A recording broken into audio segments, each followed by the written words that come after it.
लाओ त्सु चीन के एक महान दार्शनिक थे। एक समय की बात है, बहा के राजा के पास लाओ त्सु के बहुत से बुद्धिमत्ता के किस्से पहुंचे। हर तरफ कहा जा रहा था कि लाओ त्सु से समझदार व्यक्ति पूरे राज्य में नहीं है।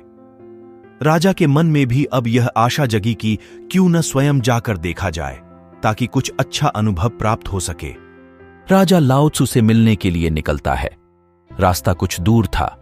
रास्ते में हर बार राजा लोगों से लाओ त्सु के बारे में पूछता।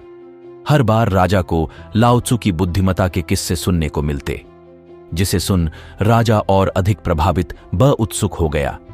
आखिरकार राजा लाओ त्सु की कुटिया के बाहर पहुंचा तो देखा एक व्यक्ति जो कि बागबानी कर रहा है।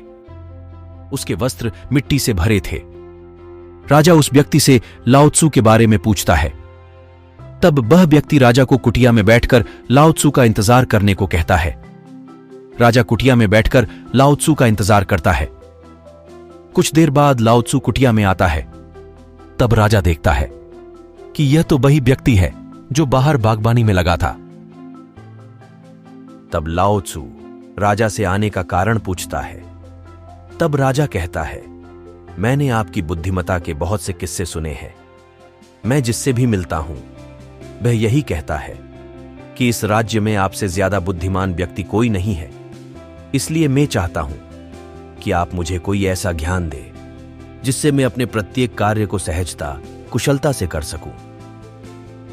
राजा की इस बात पर लाओ त्सु कहते हैं, ठीक है, आप आज रात यही विश्राम करें। मैं आपको कल सुबह इसके बारे में बताऊंगा। राजा पूरी रात ठीक से सो नहीं पाता। सोचता है, न जाने कल क्या ज्ञान की बात सीखने को मिले। सुबह उठते ही राजा लाओ त्सु के पास जाता है। तब लाओ त्सु राजा से कहते हैं, आज मैं तुम्हें बताऊंगा कि किसी काम को सही से कैसे करते हैं। किंतु पहले तुम एक काम करो। तुम्हारे सामने 12 पौधे हैं। तुम्हें बारी बारी से इन पौधों को पानी देना है। किंतु एक महत्वपूर्ण बात, जिस समय तुम इन पौधों को पानी दे रहे होंगे, तुम्हें किसी अन्य विचार के बारे में नहीं सोचना है। अगर तुम किसी और चीज के बारे में सोचोगे तो तुम्हें फिर से पहले पौधे से शुरू करके पानी देना होगा। और जब तक तुम बिना किसी सोच के इन 12 पौधों को पानी नहीं दे सके, तुम्हारा काम पूरा नहीं होगा। राजा पौधों को पानी देना शुरू करता है। वह पहले, फिर दूसरे, फिर तीसरे पौधे पर बिना किसी अतिरिक्त विचार के पानी देता है। किंतु चौथे पौधे पर पहुंचकर उसका ध्यान पानी की ओर चला जाता है कि यह पानी कितना साफ स्वच्छ है। लगता है यहां कहीं अच्छी नदी है। तभी राजा को ध्यान आता है कि उसका ध्यान कहीं और चला गया। राजा फिर से पहले पौधे से पानी देना शुरू करता है। किंतु कुछ पौधों को पानी देने के बाद उसका ध्यान आसपास के खेतों पर चला जाता है।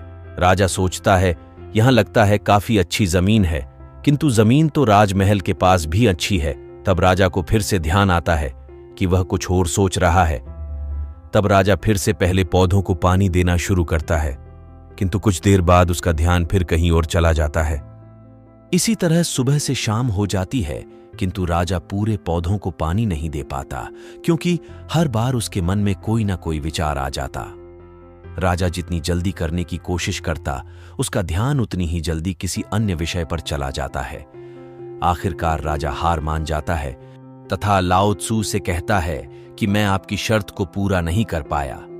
तब राजा कहता है, मैं जितनी ज्यादा कोशिश कर रहा हूं, मेरे मन में उतनी ही अतिरिक्त विचार आ रहे हैं। ऐसा क्यों हो रहा है? तब लाओ त्सु कहते हैं, ऐसा इसलिए हो रहा है क्योंकि तुम्हारा मन किसी एक जगह पर स्थिर नहीं है। तुम जितनी अधिक बार इस काम को करने की कोशिश कर रहे हो, तुम्हारी बेचैनी उतनी ही बढ़ती जा रही है इस काम को खत्म करने की। तुम जल्दी जल्दी इस काम को खत्म करने में लगे हुए हो। किसी काम को जल्दी जल्दी में खत्म करने का अर्थ है कि हमारा ध्यान किसी दूसरे काम पर है जो हमें उसके तुरंत बाद करना है। इसी तरह तुम्हें भी जल्दी है उस ज्ञान को प्राप्त करने की जो मैं तुम्हें देने जा रहा हूं। तब राजा लाओ त्सु से अपने ध्यान को एकाग्र करने के बारे में पूछते हैं। तब लाओ त्सु कहते हैं, तुम्हें किसी भी कार्य को शुरू करने से पहले अपना ध्यान सांस के ऊपर देना है।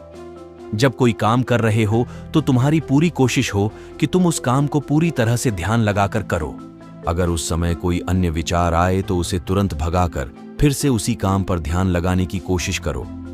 साथ ही अपनी सांसों पर ध्यान देने की कोशिश करो। जो भी काम कर रहे हो उस कार्य को अपनी सांस पर ध्यान देकर करो। तुम धीरे धीरे पाओगे कि तुम्हारी एकाग्रता बढ़ती जा रही है। जब कभी खाली बैठे हो तो फिर से कोशिश करो अपनी सांसों पर ध्यान देने की। जब तुम इस तरीके को अपना लोगे तो तुम्हें धीरे धीरे एहसास होगा कि अब तुम्हारा ध्यान हर काम में अच्छे से लग रहा है। अब तुम किसी भी कार्य को बड़ी सहजता, सरलता तथा विश्वास के साथ कर पा रहे हो। यह सीख लेकर राजा महल की तरफ चला जाता है। दोस्तों, अगर आपको हमारी ये कहानियां अच्छी लगे तो हमारे चैनल को जरूर लाइक और सब्सक्राइब करें। ये हमें और ऐसी कहानियां बनाने के लिए प्रेरित करेगा। धन्यवाद।